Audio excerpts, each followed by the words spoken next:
Bienvenidos nuevamente a su curso Teología Wesleyana.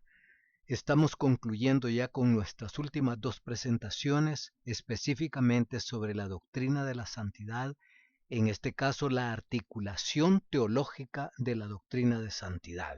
La experiencia de santidad es un desafío de la palabra de Dios y de Dios mismo, pues a través de ella para todos los cristianos y para la iglesia de la actualidad.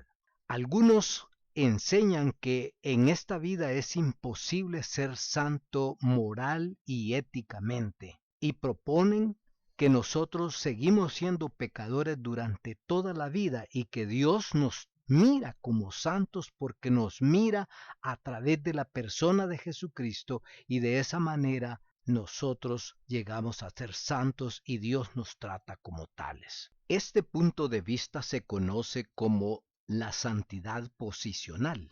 También se le denomina santidad imputada.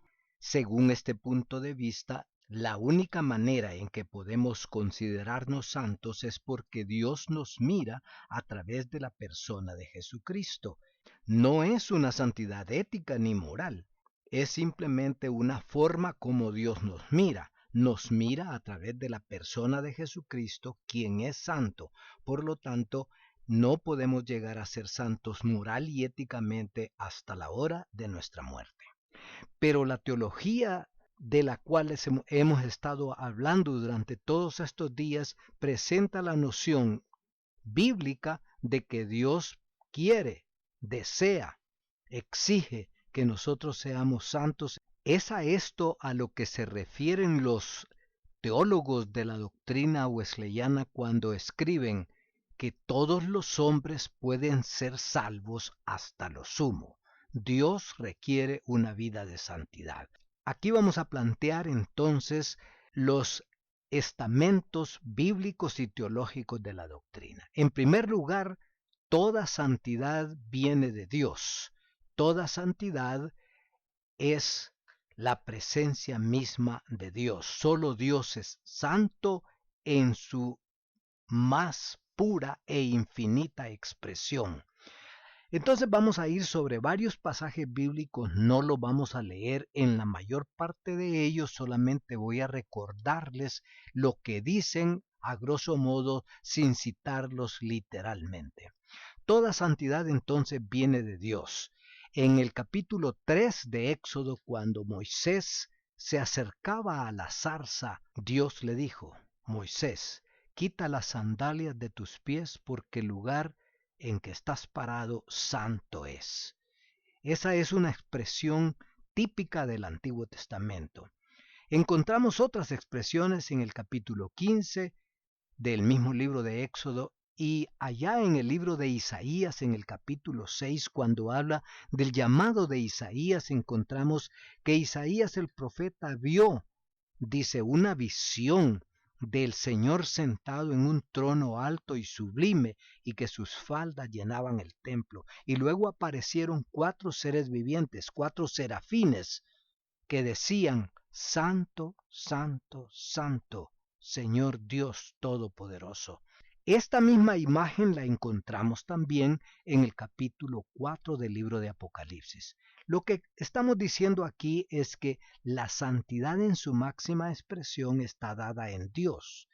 En suma, si vamos a resumir, aunque estoy resumiendo algo temprano, lo que es la santidad es la cercanía de Dios. Entre más cerca estemos de Dios, más santos podemos ser. Entre más lejos estemos de Dios, más pecadores podemos ser. Tan simple como eso. ¿Cómo llegamos a estar cerca de Dios? Bueno, a través de los que Juan Wesley llamó los medios de gracia. La lectura y el estar empapados de la palabra de Dios, la oración, las disciplinas espirituales. Entonces, cuando hablamos de la santidad del ser humano es porque estamos más cerca de Dios. Dios es el santo por excelencia. Pero en la palabra de Dios encontramos algunas ideas, algunos vocablos que tienen que ver con esa santidad que se refiere a Dios. En primer lugar, se refiere a la majestad exaltada de Dios. Ahí tenemos varios pasajes. Ya mencioné el de Isaías, podemos mencionar en Isaías capítulo 57 también, y a mencionar lo que el Señor Jesucristo dice de la santidad en Mateo 6:9, en donde habla de que Dios es santo. También otra expresión de la santidad de Dios es que es una radianza infinita. ¿Se acuerdan cuando los israelitas iban a recibir las tablas de la ley, cuando Dios se iba a manifestar? Dios les dijo, ni un animal, ni un ser humano debe acercarse al monte porque ha de morir. Esa radianza, esa fuerza del fuego purificador se manifiesta ahí en Éxodo 3, en Éxodo 19, en el Salmo 104, versículo 2. También la Biblia nos habla de que Dios es santo en su pureza de carácter. Entonces aquí encontramos estas tres expresiones. Esta última es bien importante porque el profeta Habacuc en el capítulo 1 de su libro, versículos 12 y 13, dice estas palabras: ¿No eres tú desde el principio, Jehová, Dios mío, santo mío? Muy limpio eres de ojos para ver el mal, ni puedes ver el agravio. Habacuc se estaba refiriendo a la aparente contradicción que estaba sucediendo porque Dios estaba juzgando al pueblo de Israel a través de la disciplina con los caldeos que iban a llevarlos cautivos. Entonces él dice, ¿cómo es posible que tú, siendo un Dios santo, vas a enviar el mal? Eso es lo que le está diciendo. Dios es santo entonces en toda la pulcritud de su carácter. Y esto es muy humano. Sucede como cuando nosotros como padres disciplinamos a nuestros hijos y entonces ellos nos devuelven la bofetada y nos dicen, y dice que es cristiano.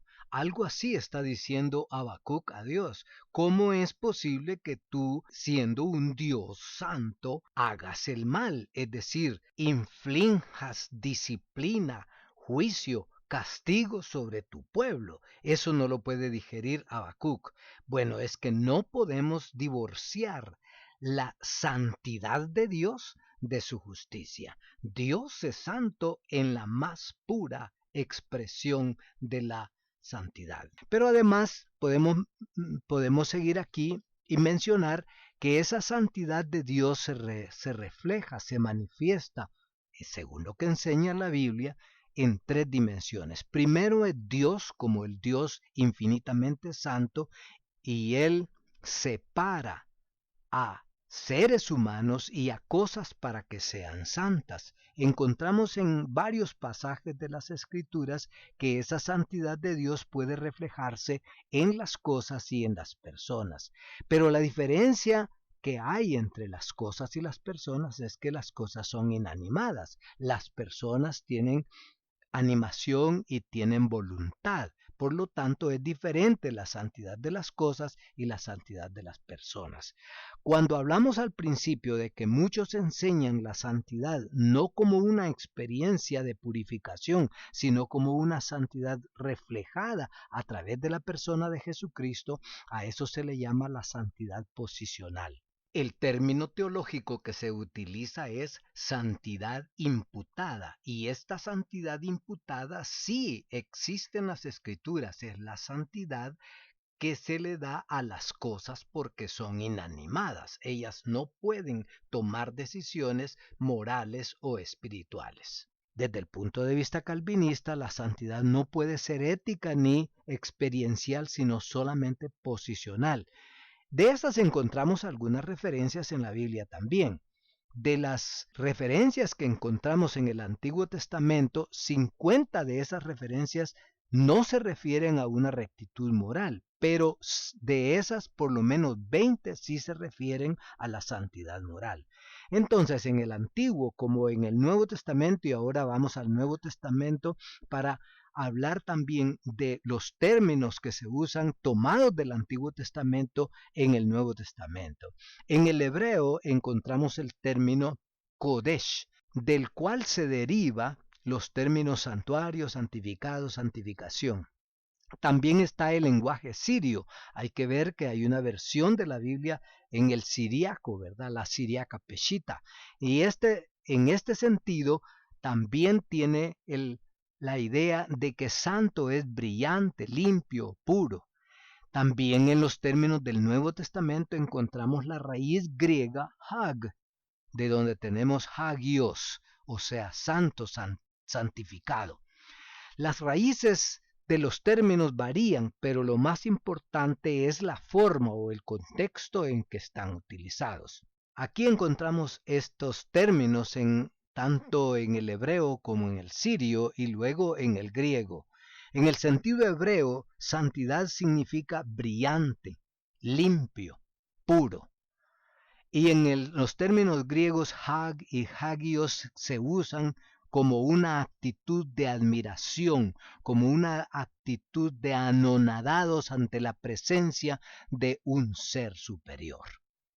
También encontramos otros términos que son los que tienen mayor significado para la experiencia de la santidad. Son los términos en los lenguajes más antiguos semíticos. En este sentido, los términos que se utilizan son separar, o los significados que encontramos es separar o poner aparte para un uso especial. Pero también significa cortar, dividir, apartar. Entonces, en este sentido primigenio, ser santo en las cosas y en las personas significa separarlos para un uso especial. Por eso es que San Pedro, citando del libro de Levítico, utiliza esta misma expresión: sed santos porque yo soy santo, dice el Señor. Pero también significa cortar, dividir y apartar. ¿Qué es ser santo según este concepto? Entonces es dividirnos o apartarnos de lo común, apartarnos del montón, como decimos, para vivir una vida separada. Me llama la atención el término cortar. ¿Qué hacen los chefs o las mujeres cuando hacen labor culinaria en la casa? Cuando van a cocinar alguna carne, le apartan, le quitan todo lo que es indeseable, todo lo que es daño al organismo y lo cortan. Esta es una buena ilustración para hablar de lo que es la santidad. La santidad es cortar con todo lo que es inmundo, con todo lo que es impuro, con todo lo que no agrada a Dios. Bueno, sigamos adelante aquí. También se le unen a estos términos el término o la palabra shalem, que se parece a shalom, que significa perfecto, total, entero. De un total de 230 citas del Antiguo Testamento, 72 se refieren al carácter del hombre en su naturaleza. Ahora, aquí este término significa perfecto. En el Nuevo Testamento el término es teleios, y aquí en ambos casos significa que esta cosa o esta persona o este pueblo cumplen a cabalidad el propósito para el cual fueron llamados. Entonces, si lo aplicamos a las personas, a la iglesia, encontramos que esta es una perfección no total, no una perfección inmaculada como la de Dios, sino una perfección que es referida a lo que va a cumplir el propósito para el cual fue llamado. Nosotros, el pueblo de Israel, la iglesia, el cristiano, es llamado para un propósito especial y por eso es llamado a ser santo.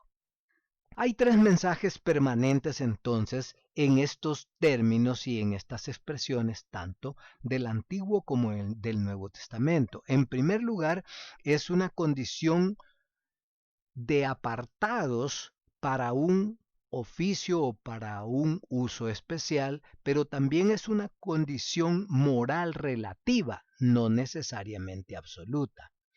Es una condición del corazón, es decir, que tiene que ver con la inclinación de la persona hacia Dios. Y en tercer lugar, los términos perfección en ocasiones se utilizan para determinar la conducta de las personas. Ahora, ¿Para qué Dios nos llama a ser santos? Pues Dios nos llama a ser santos para glorificarse en nosotros. Dios quiere que glorifiquemos a Dios a través de lo que somos. Por eso aquí enseñamos que la santidad tiene que llegar a ser una santidad de experiencia, de perfeccionamiento del carácter, aunque no estemos hablando de una perfección divina como la de Dios o una perfección como la de los ángeles, sino una perfección cristiana, como le llamó Juan Wesley, que es la perfección del amor, es a lo que Dios nos está llamando. Dice San Pablo aquí en 1 Corintios 6:20, ¿o ignoráis que vuestro cuerpo es templo del Espíritu Santo, el cual está en vosotros, el cual habéis recibido de Dios y que no sois vuestros? Es decir, la entrega total a la presencia y voluntad de Dios implica la santidad. También en 2 Corintios 9:13 San Pablo dice, ellos por la experiencia de este servicio glorifican a Dios por la obediencia que profesáis al Evangelio de Cristo y por la generosidad de vuestra contribución para ellos y para todos. Y aquí está hablando de lo que de la santidad del darse a ellos mismos y del dar lo que tienen para el beneficio de otros. Además se requiere ser santos, o contestamos esta pregunta: ¿para qué Dios quiere que seamos santos? Al lograr que nosotros seamos santos se glorifica. Mire lo que dice el libro de los Salmos. ¿Quién subirá al monte de la santidad? ¿Y quién estará en su lugar santo? Y esta es la santidad que tiene una implicación ética, personal y de purificación. Y no es una santidad solamente posicional, de que Dios nos mira a través del prisma de Jesucristo para decir que somos santos. Dice, el limpio de manos y puro de corazón, el que no ha elevado su alma a cosas vanas, ni jurado con engaño. Y este es un requerimiento que refleja la ética, la experiencia de la purificación que tiene que ver con la santidad. Entonces, la finalidad de la santidad es que seamos eficaces también como testigos de su redención. Por eso precisamente es que hemos dicho que nosotros creemos y predicamos una salvación que no es solamente para librarse del infierno o para después que te mueras, sino para esta vida. Es aquí en donde Dios quiere utilizarnos, porque Él quiere que aquí seamos testigos efectivos. Mire estos 3 ejemplos que rápidamente los vamos a mencionar. Moisés vio radiante la presencia de Dios y luego volvió radiante su rostro. ¿Se acuerdan? Que la gente no podía ver a su rostro porque reflejaba la santidad de Dios.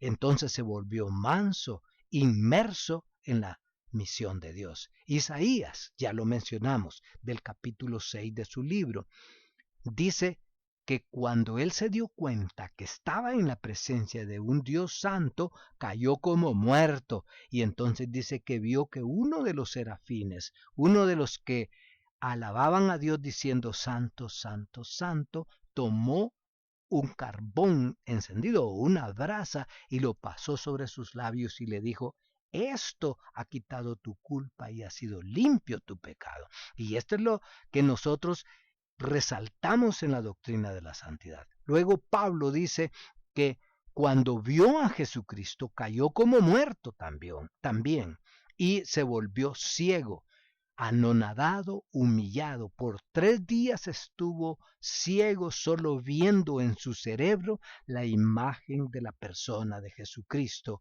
quien lo estaba desafiando. Al final, la vida de santidad o la experiencia de santidad es como lo tenemos en nuestra intuición aún de las personas que no son cristianas. La palabra es rectitud. Santidad es rectitud.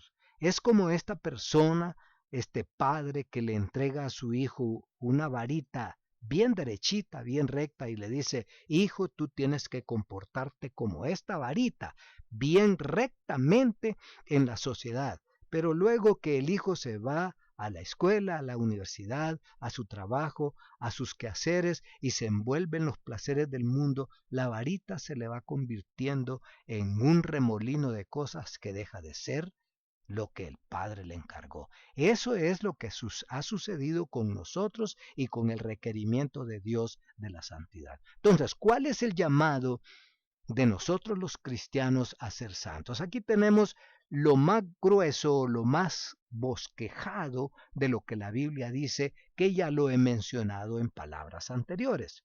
En primer lugar dice Pedro, sed santos porque yo soy santo, que es repitiendo o recalcando el mandato que tiene a Dios en el libro de Levítico al pueblo de Israel. Además dice Jesús, y esta es la parte probablemente más difícil y más confusa para muchos cristianos. Dice Jesús en el Sermón del Monte, sed pues vosotros perfectos, como vuestro Padre que está en los cielos es perfecto. Mire que este es un versículo difícil, ¿cómo podemos ser perfectos como Dios? A algunos no les gusta utilizar la palabra perfecto o perfección porque dice nadie es perfecto. Pero ¿de qué está hablando aquí? Por eso siempre le damos énfasis a que la escritura hay que leerla dentro de su contexto. Si usted lee el contexto en que Jesús está diciendo esto, está hablando del amor a los enemigos. ¿Y qué es una de las cosas que más nos cuesta a nosotros como cristianos? Es amar a los enemigos. Por eso Juan Wesley destacó que la santidad verdadera es el amor perfecto.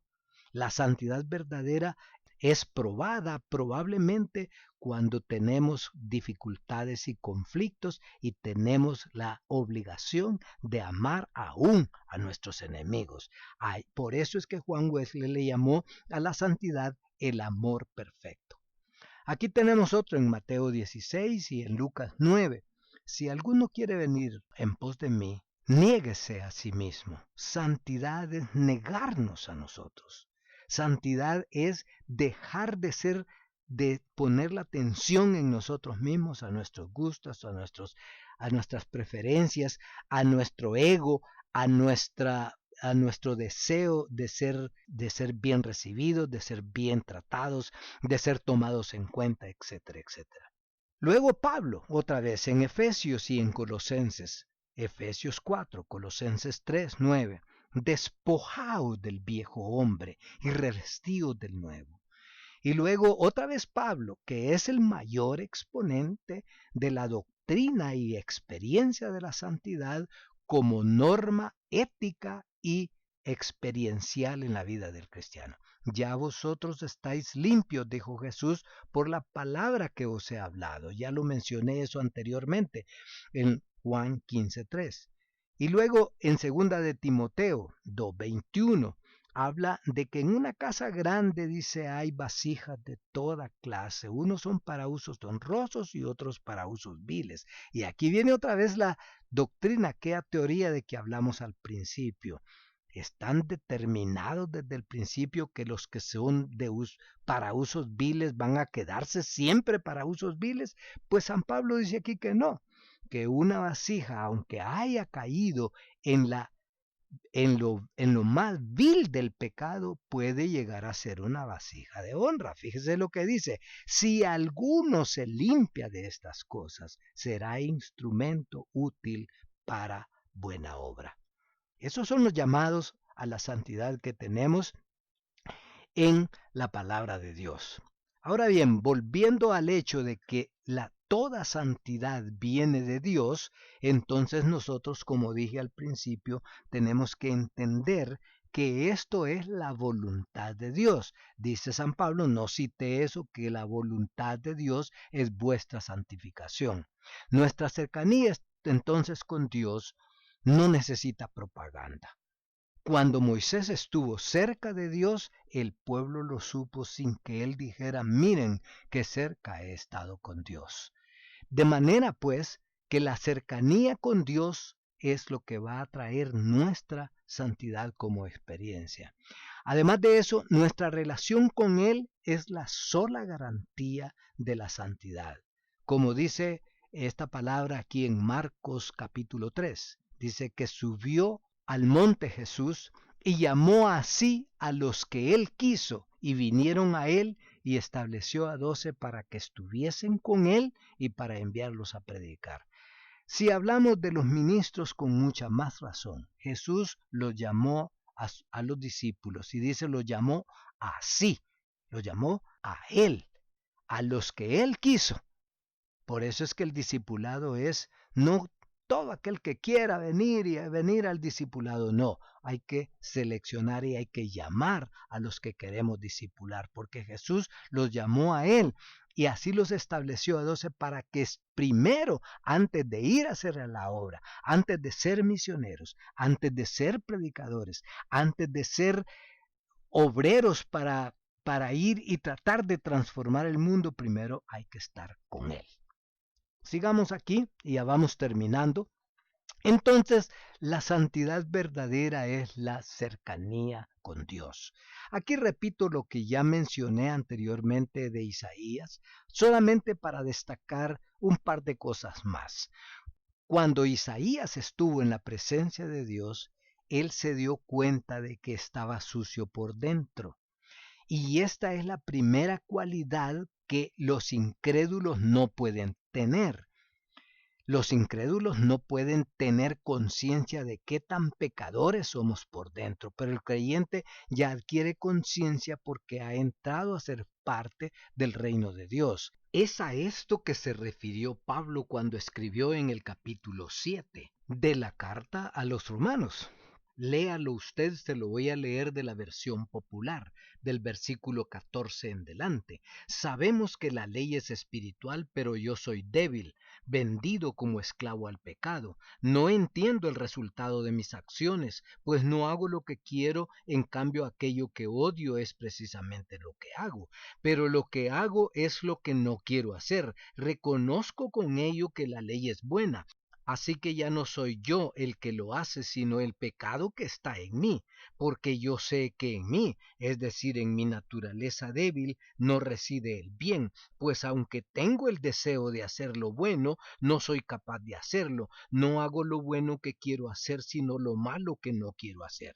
Ahora bien, si hago lo que no quiero hacer, ya no soy yo el que lo hace, sino el pecado que está en mí. Me doy cuenta de que aún queriendo hacer el bien, solamente encuentro el mal en mi alcance. En mi interior me gusta la ley de Dios, pero veo en mí algo que se opone a mi capacidad de razonar. Es la ley del pecado que está en mí y que me tiene preso.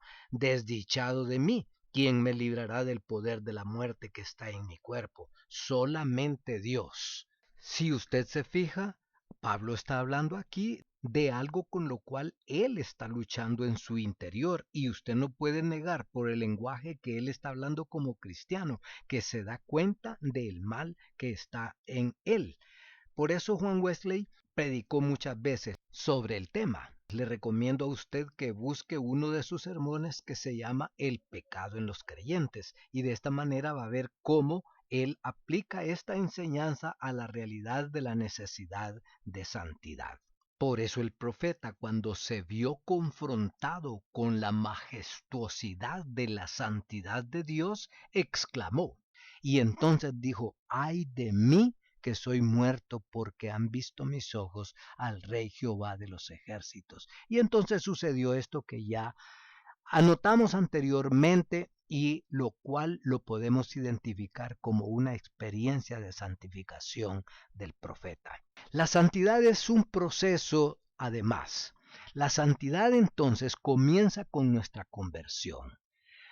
Desde el punto de vista reformado, la santidad es cuando creemos en Jesucristo y nos convertimos al Evangelio. Sí, porque en ese momento somos apartados para el reino de los cielos y para andar con Él. Pero según nuestra experiencia y según lo que nos presenta aquí la palabra de Dios, todavía la obra tiene que ser perfeccionada en un proceso. Mire lo que dice San Pedro en este pasaje de Primera de Pedro. Como hijos obedientes, no os conforméis a los deseos que antes teníais estando en vuestra ignorancia, sino que como aquel que os llamó es santo, sed también vosotros santos en toda vuestra manera de vivir, No es que Dios nos va a ver en el prisma, sino que en toda manera de vivir. Sed santos porque yo soy santo, dice. Luego Pedro dice en 1 de Pedro 1:13 y también el capítulo 2, versículo 3. Desechando pues toda malicia, todo engaño, hipocresía, envidias y todas las detracciones, desead como niños recién nacidos la leche espiritual no adulterada para que por ella crezcáis para salvación.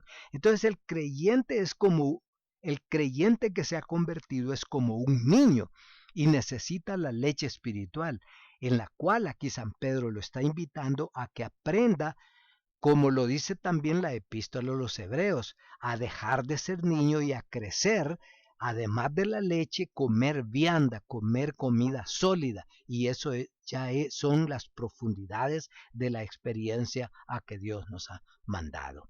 Entonces, estas son las expresiones primigenias, originales, de lo que es la expresión de la santidad a que hemos sido llamados, que no es una santidad solamente de posicionamiento, ni es una santidad solamente porque nos ha apartado, sino porque nos quiere perfeccionar. Vamos a hablar en la última parte, en la siguiente exposición, de cómo es que la Biblia nos presenta que debemos de buscar y de experimentar esta santidad como una experiencia de profundización y de perfeccionamiento de la fe y de la vida cristiana. Gracias.